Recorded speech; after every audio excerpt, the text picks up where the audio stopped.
So, for instance, I'm going to speak about Naruto. First, introduce yourself. Oh, yeah. I'm Christopher Collins, Vice President of the Gaming Club, which is Ogre, which is the Organization of Recreational Gaming and Education. I'd like to talk about a game and an anime series called Naruto. Shippuden, Jump, whatever. It's basically about a ninja who wears bright colors. And that's not very ninjutsu-like. Although the game does implement a father-son relationship and it goes down in generations. So generations play a major part in this video game. So father-son likenesses. For example, George W. Bush was a Republican and his father was also a Republican. So we have these types of dichotomies going on within the game.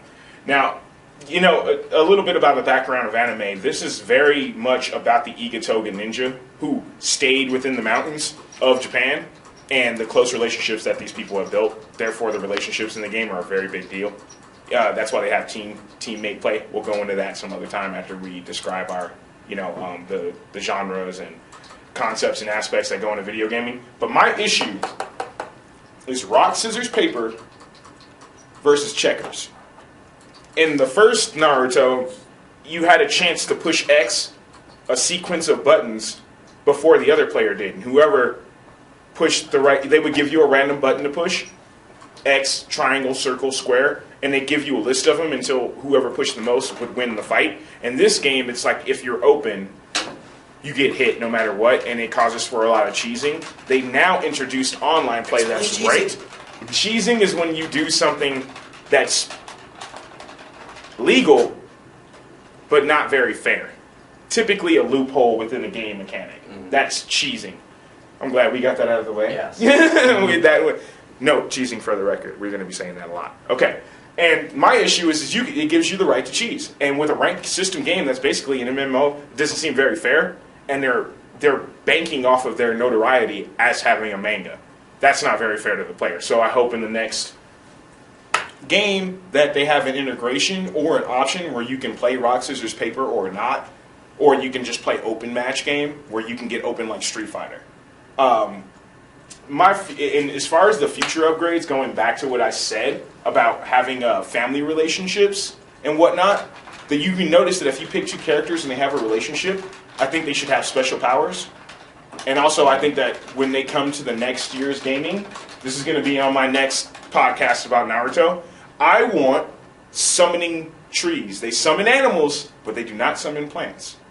So I would like for Naruto. Is that what they do in the show? Yeah, they summon animals. They go to an island. Plants? Didn't the Hokage summon a bunch of trees in his fight with Orochimaru? Yeah, but he didn't summon trees. He made trees from doing a water jutsu and an earth jutsu at the same time, and it grows like a tree real fast. In other words, they go to this island now where they beat up the animal, and it works for them afterward. And Kahona Maru was like, you get what I'm saying? I want him to ride on a magical leaf and people from the sand to ride on cactus, cactus attack and whatnot. That's going to be on my next podcast. And I do think that was 5 minutes. Should have been. I think 3. Well, 3. You started at like 4. It's now 7. I'll open up the discussion after my 3-minute issue. Yeah. Is that summoning plants and stuff, is that something you want to see in the game that's in the show, or that's something you want to see both in the show and in the game? I want to see it in the show and the game. And majorly what I really wanted to see was Kahona Maru ride a huge leaf and beat people up with Rise riding on a leaf. That was my dream that I had a few nights ago. So it sounds familiar. Sounds like Goku. On his cloud. On Nimbus. Okay. Yeah. And any other questions or stipulations with the Naruto system? Anything with the rock versus scissors? Taking it to end it, Bushido Blade. Where if you get hit, you die. For the rock, paper, scissors, I'm thinking, I know of in the anime, they have elements for some of their jutsus. I'm not too into I don't get into Naruto all that much. I read more fan fiction than watch the show. But but doing elements in your attacks and adding that kind of rock, paper, scissors would be kind of fun. Water beats fire, Yeah. and so on. Yeah, water beat And there's a triangle. a pentagram. Actually. Thank you. Well done. Yes, a pentagram. Yeah, since they have five different elements: earth, fire, wind, water, and lightning. Well, this is to be continued. That's my 5-minute contribution, and I would like to have an ongoing discussion about Naruto every time that I speak on the podcast. It's been Christopher Collins. Thank you very much for having me. Stop it. Okay. My name is Carl. I'm a member of the Organization for Recreational Gaming and Entertainment, or Ogre. Games, recreation, and education. But go on. Yeah, games, recreation, and education. But, and my topic is going to be Star Wars: The Old Republic, the new story-driven MMO from BioWare and LucasArts that was released in December. All in all, it's a fairly decent game, but it has some of the glitches that plague some new MMOs, especially the crafting system. It has a lot to be desired. I haven't come across too much of this, to be honest, but it's definitely fairly lackluster because none of the things you can craft are really all that useful in end game, aside from biochem, which creates like healing kits. If you're working with anything other than biochem, basically all you're ending up creating is stuff for while you're leveling from 1 to 50. The stuff that you use during that time. You can't level nothing there is really all that useful for endgame. But the customizable items are fun, but it's kind of interesting. I really think that for how to fix that, really the only way that can be fixed is to just add more crafting recipes for end game related items. And they're already planning on making pretty much everything you can equip customizable, but which will add quite a bit of diversity. But main gripe is the crafting system. But I do plan to touch on this more, on this game more, just different topics later. Well, any questions? I would like to mention power creep. If they keep adding new gear, players will keep getting more powerful as they go up in the gear tiers. So they might not want to do that because they might have specifically something in mind to balance the game with, and in terms of the power that you get from equipping a piece of gear. Huh. So, that term is power creep, and it refers to just players getting more powerful as more content is released in a game. That makes sense. I mean, World of Warcraft was something like that. I mean, when they released the Burning Crusade expansion, they had some bind on equip items. They had some new items there. But yeah. Any other questions or comments? I don't play it, so I don't know. I don't have anything. Well, Yeah, me neither. It's pretty expensive, isn't it? It's about $15 a month. Plus 60. it was $60 to buy the game, but $15 a month is the standard subscription fee, or you can go for like $41.90 something for 3 months, or And then years cheaper. So that's a discount. yeah. So you can do So they discounted. should add stuff, because if you're paying that much. Yeah. Oh, What? just a comment about the whole $16 a month thing. I'm not too fond of that. I like to just be able to play a game Seriously. Like- without having to pay like a certain amount of money per month. Like this That's game what that I- I'm playing right now, Ace Online, I'm playing it on the projector. It's a free-to-play MMO, and I just Yeah. jump on for a few hours every day. I tend to stay away from MMOs like World of Warcraft for various reasons. Yeah, Like, another. This isn't anything like WoW. This well, is I know, weird. but Yeah. any MMO that makes you have to pay like money Yeah. every month, that I tend to stay away from those ones. Me Right. too. Well, okay, I think that does it. But next week I will continue with a discussion of the various classes of the game and how each one has its own unique story. The last line. This is Carl signing out. Hello, I'm Grant Curtis. I'm the president of the Ogre Club, and I'd like to talk to you about Katawa Shoujo, a visual novel in the style of Japanese visual novels. This game genre isn't very widespread in America among English speakers. It's mostly a Japanese thing. I don't know why. We could talk about that future topic, talking about why cultural norms are in cultural games are in one place more prevalent than another. But anyway, Hayden, let me explain the game to you, and please react to it as you would a normal human being. So, It's a little hard for me. I'll try. now this is a game where it's a visual novel. It's mostly based around reading. There is some interactivity where you have different choices, and those choices lead you to different paths along the story.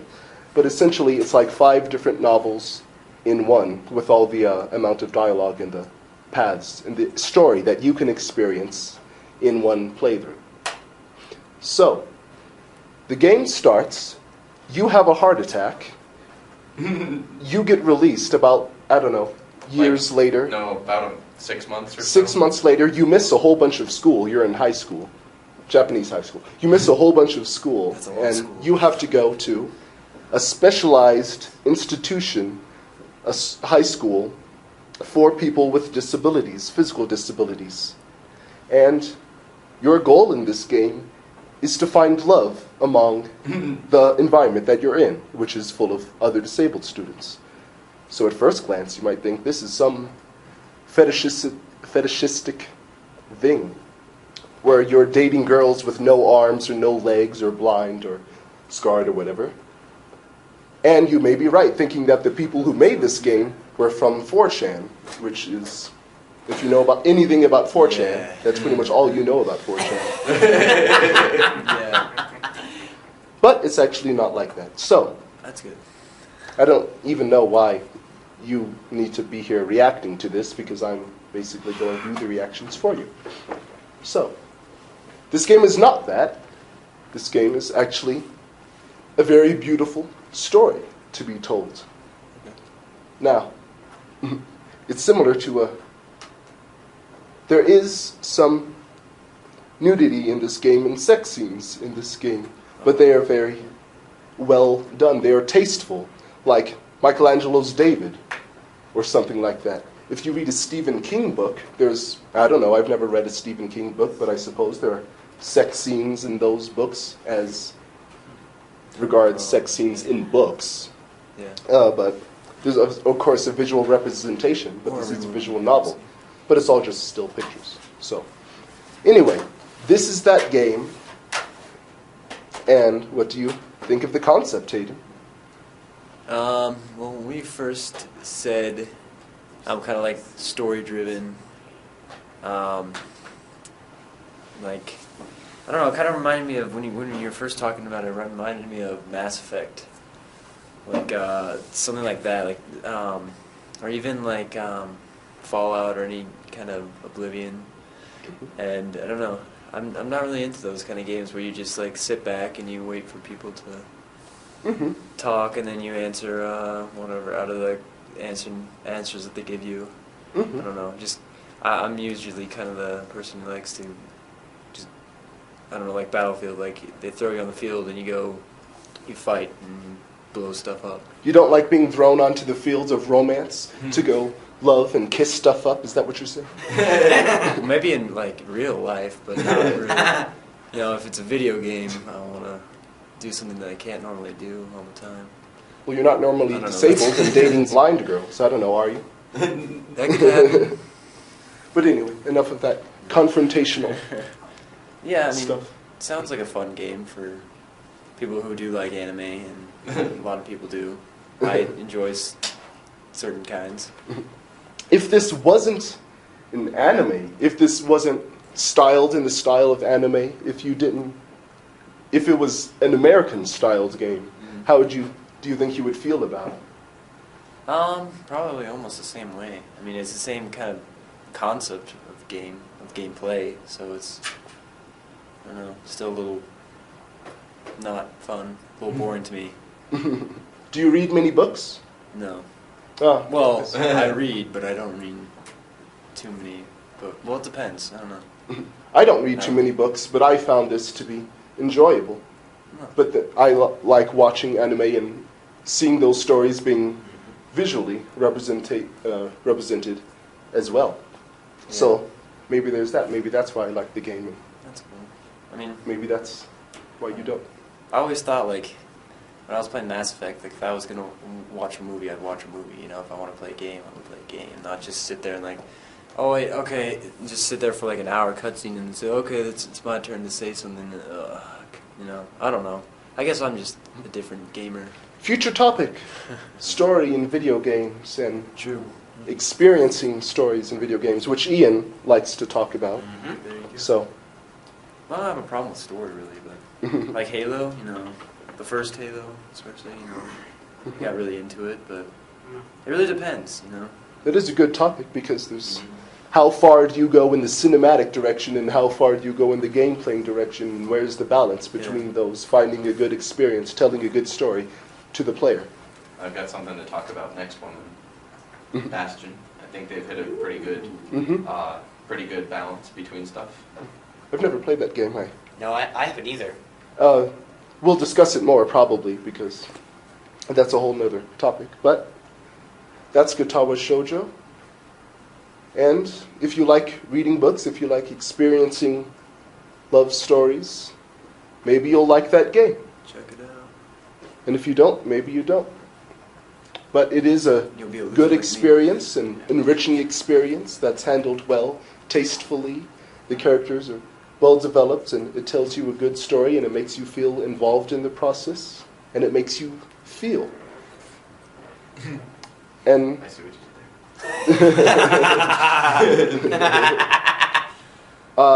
There's a lot of romance in it, so. yes. Well, that is my segment. I am Grant Curtis. Greetings. My name is Ian, and I am a member of Ogre, or rather the Organization of Gaming Creation Education. There's no creation in there. Recreation. And my topic for this for this part is Kingdom Hearts in terms of the story. There will be things later explained in the next podcast. Just to get that out of the way. Here's the basic summary. Kingdom Hearts is a story about light and darkness, mostly focused around the main character Sora, whose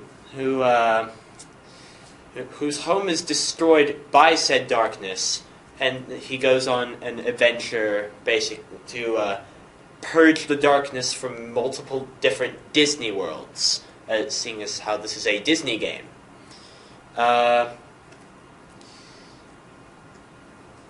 It's a rather fascinating, JRPG tale. That's rather flashy and extravagant, as is easily evidenced with its the many different spells and moves you can use throughout the whole thing. But here's where the issue just comes up with its story. It's too drenched in metaphors and symbolism. there's just too much symbolism and metaphors to figure out. The story is not simple to follow, especially when the first game started. With when it first came out, there are too many plot holes with its story. Like, where did the Keyblade come from? Like, how did all this start in the beginning? That sort of thing. And that is not good storytelling to me. It's just too difficult to figure out, and there's just too many spin-offs and stuff which try desperately to explain everything, but in the end, you really just want to see the main character do things, just like do more awesome stuff.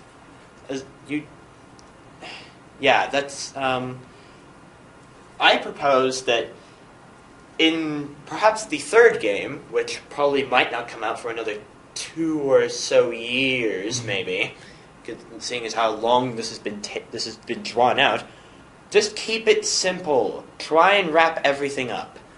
Just resolve it as simply as you can, as it can.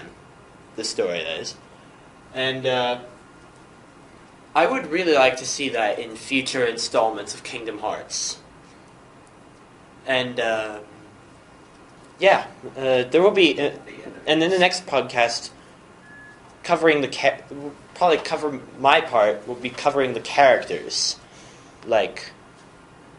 and all that. So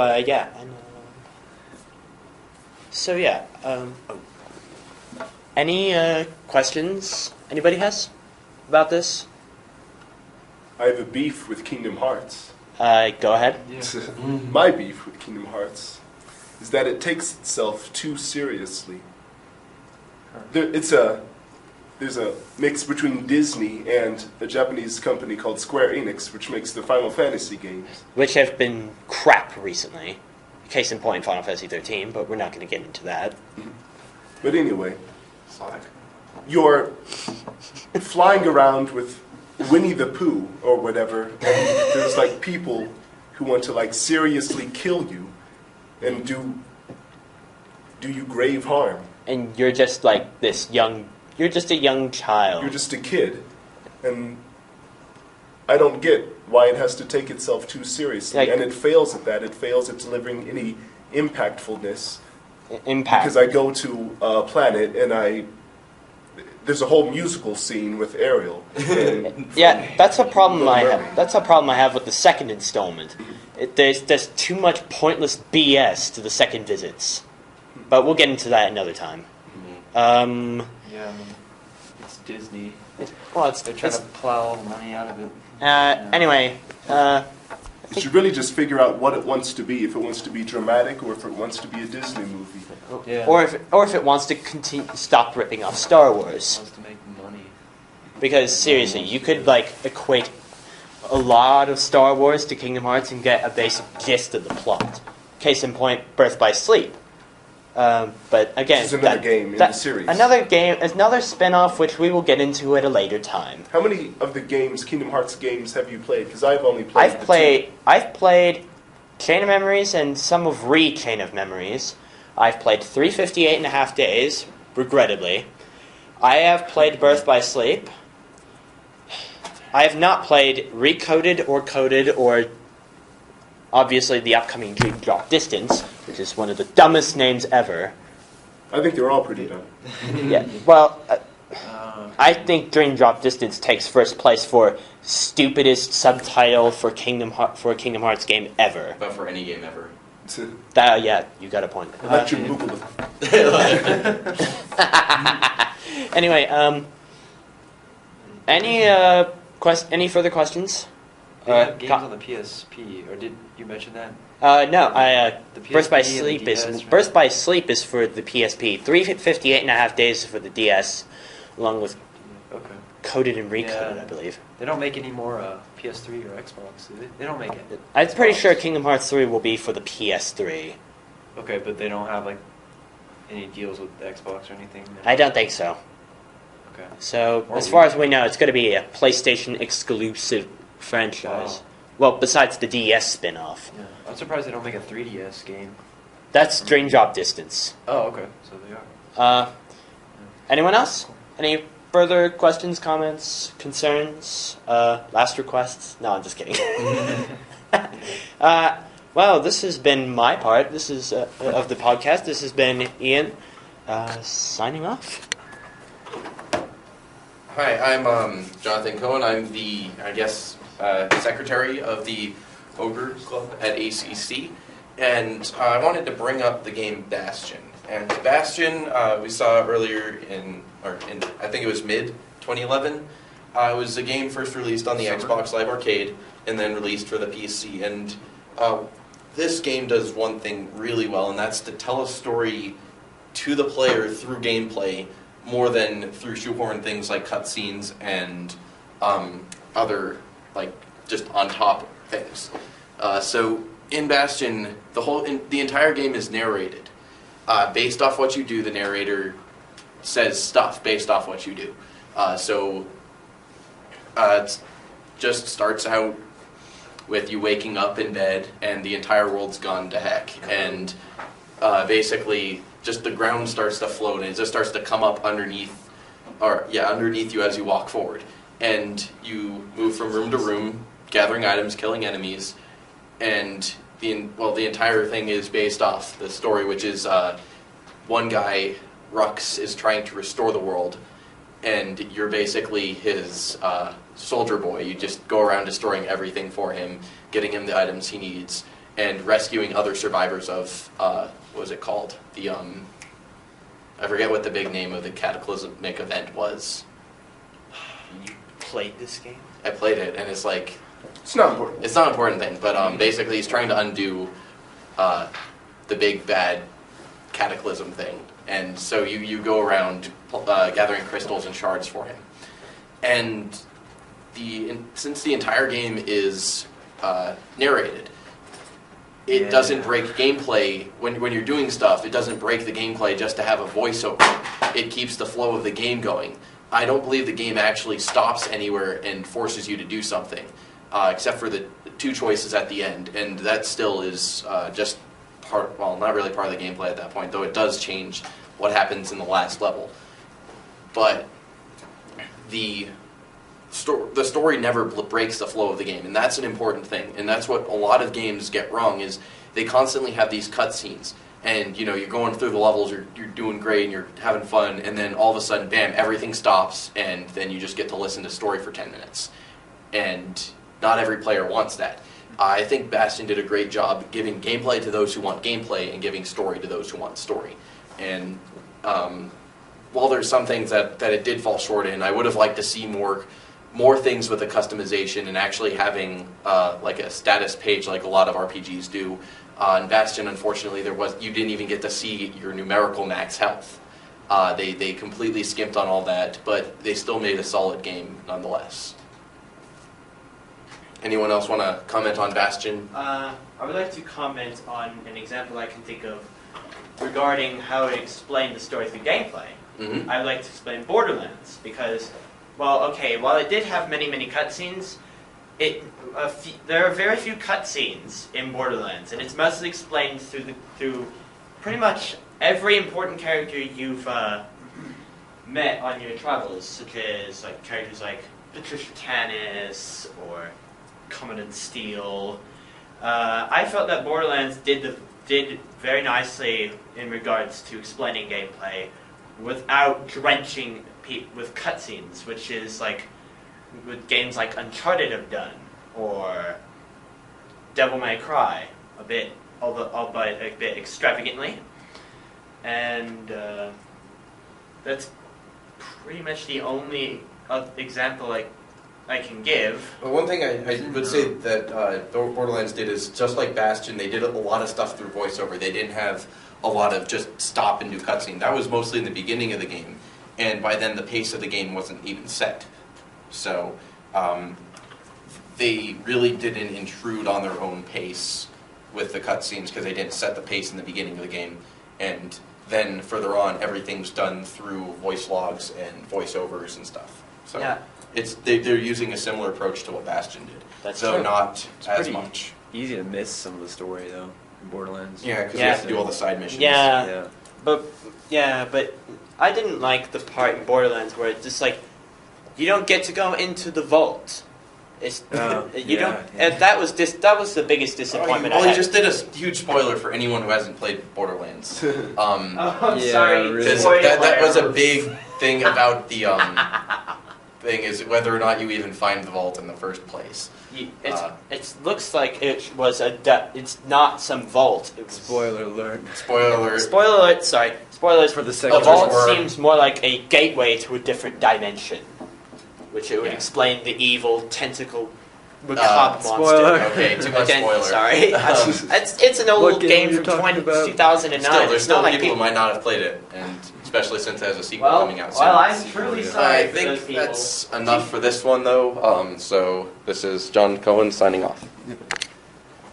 Hello, my name is Grant Curtis, president of the Ogre Club, and we're going to have a group discussion, more traditional podcast with the time we have left, about Deus Ex. And here to lead that is Derek, and I'm sure he holds an officer position. I'm just not sure what it is. Sure. Game writer / editor. Okay, game writer / editor. Yeah. So- Go on. Well, for starters, I need to compare Deus Ex Human Revolution to the previous Deus Ex. One of the major changes of Deus Ex is that it puts more emphasis on a specific character as opposed to a template that you can create and mold throughout the journey of the game. Basically, choices you make throughout the game are, unlike in the previous Deus Ex, are pretty minimal in their impact, and you're basically going on a linear route that reaches towards an end with a ending that ends in an A, B, or C choice. And yet it still manages to work out, I think, better than the first Deus Ex, simply because I was more invested in the main character and in his plight, as opposed to this blank robotic character who didn't have many interesting things to say throughout the original adventure.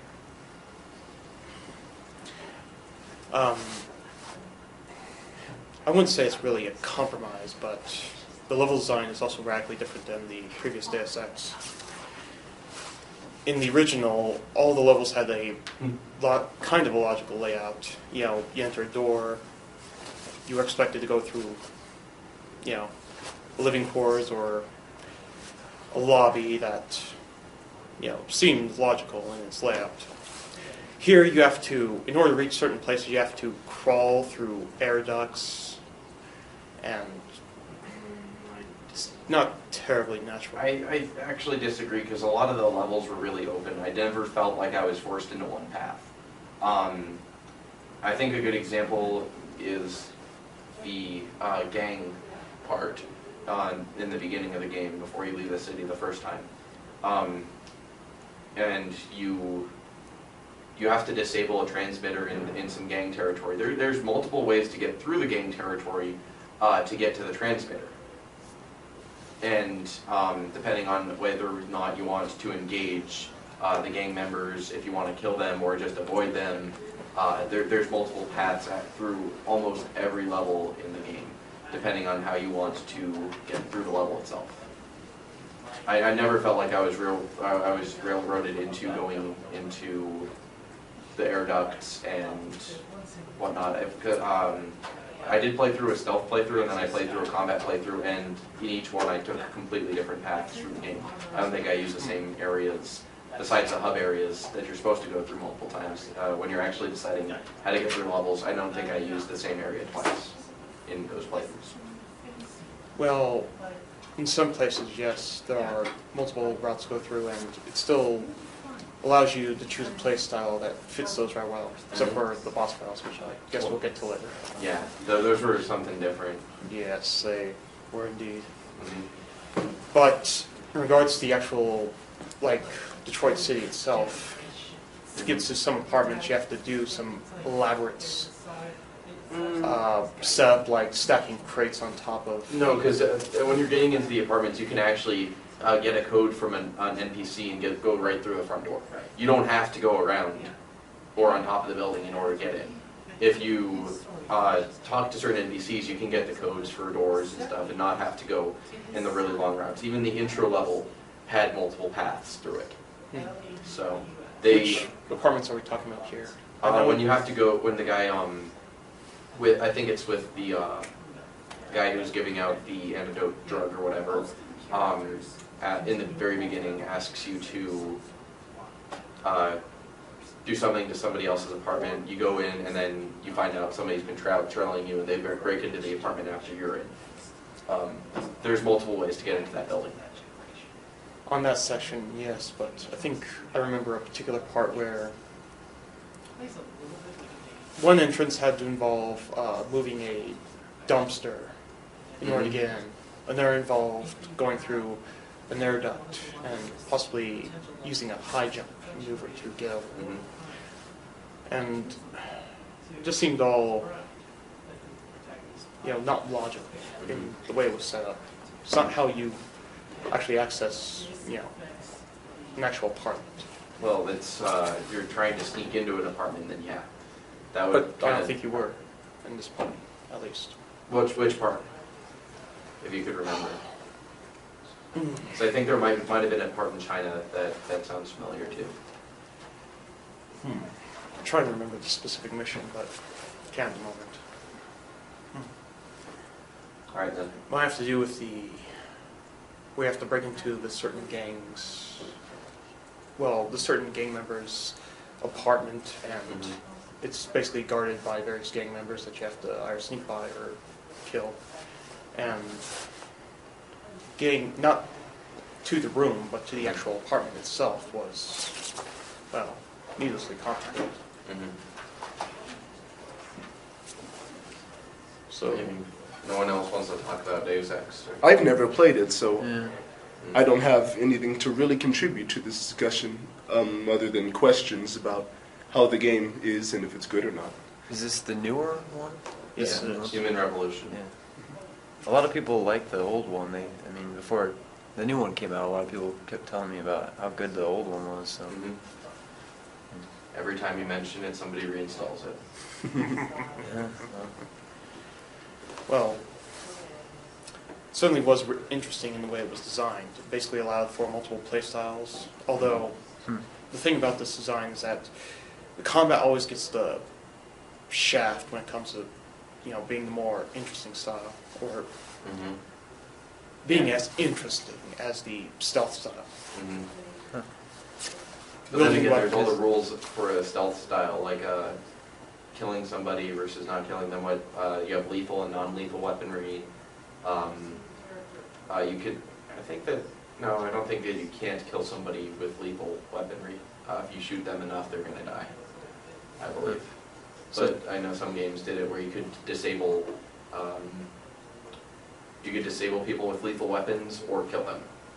So I forget which game it was. I think it was one of the Tom Clancy ones, but I'm not sure. Yeah, it kind of reminds me of Splinter Cell. I don't know if that's what you were thinking. How does the game mechanic in Deus Ex work in regards to Metal Gear Solid games where you could kill or trank people? How is the style of that game similar? Or does it compare at all? Have you played Metal Gear Solid, first of all? Even Assassin's I've played Creed it. has some of that too. John, have you played it? Yes. Oh. How does it compare to the... Because you were talking about it. How does it compare to... Unlike Metal Gear, it's not first person, so you're always aiming a weapon. And when you want to do something like that, people will react, I believe, if you pull a weapon on them. Yes. Especially in the hub areas where you're not supposed to have weapons out. Yep. And at least in Human Revolution, there's not much in the way of melee combat. There's the quick time event things where you just press shift or whatever, you can kill one or two people or disable one or two people near you. But that's all handled through whether you hold a button or you just tap it. Press X to win.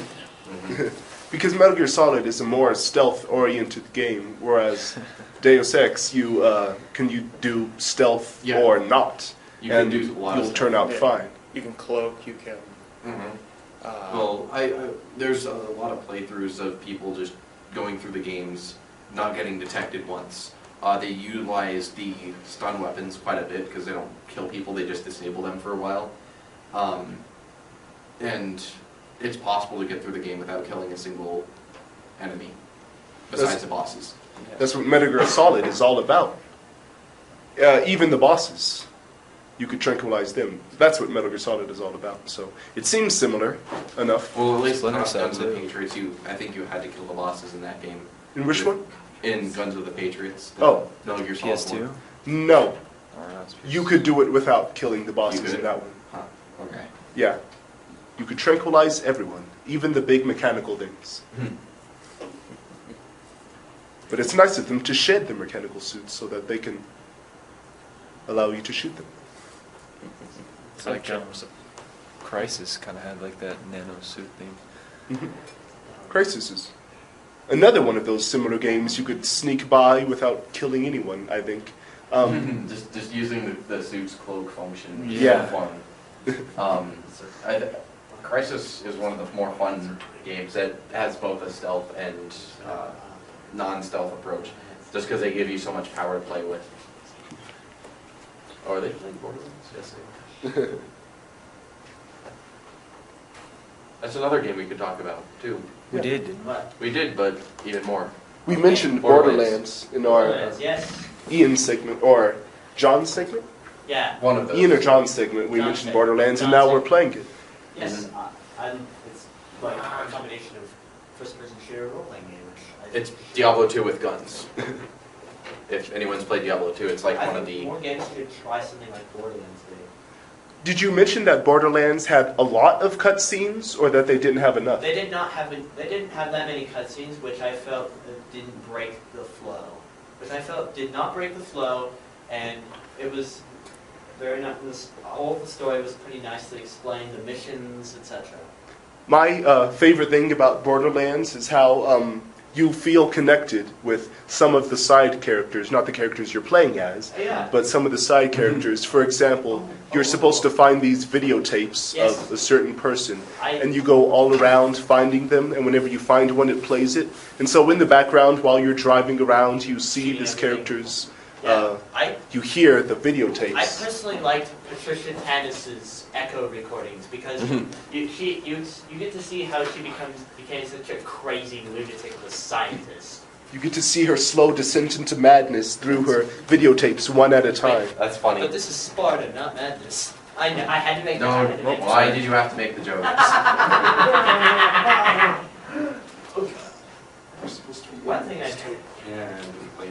Guardian I like the color. See, he mispronounced it. What is it? Deus Ex? Deus Ex. Deus Ex. That's it. Deus Ex. Deus Ex. Day 6? What? Deus I'll play Ex. that game. Deus Ex. I played too much of that game already. But we got to keep the discussion moving somewhere. Yes. So Borderlands. Oh yes. Battle Block. I kind of Soldier's best. I like the cartoon style of Borderlands, the sort of cartoonish style.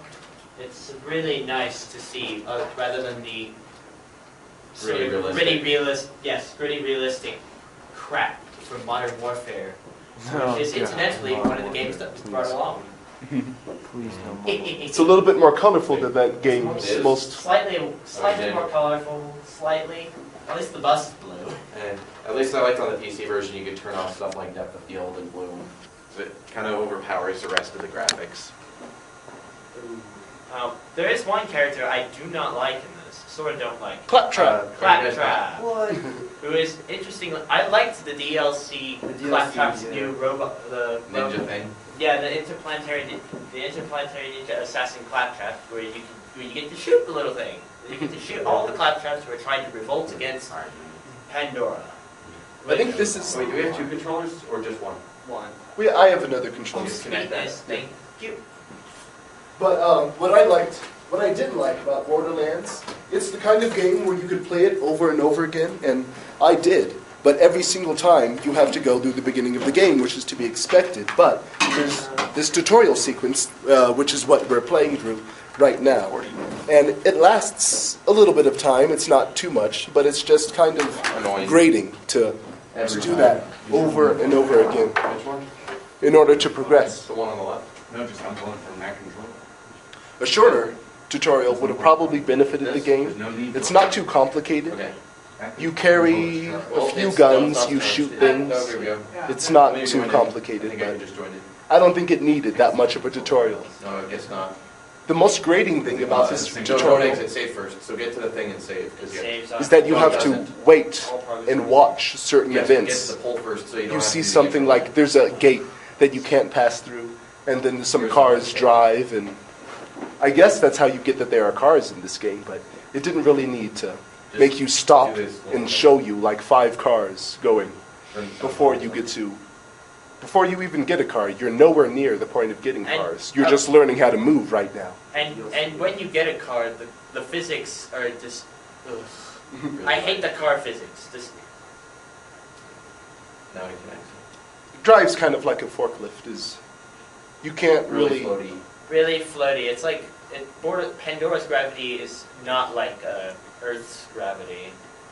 Actually, the thing about the driving is, okay, normally in a third-person game, you would move the camera around with one analog stick, and then you would move your character around with the other analog stick.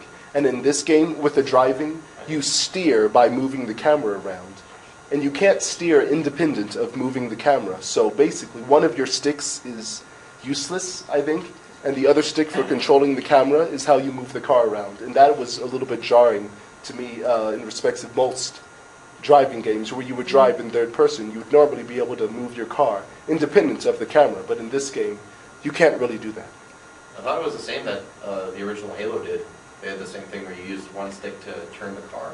That sounds The other familiar, for but acceleration. I wasn't really It's basically because they were developing it. Well, the PC.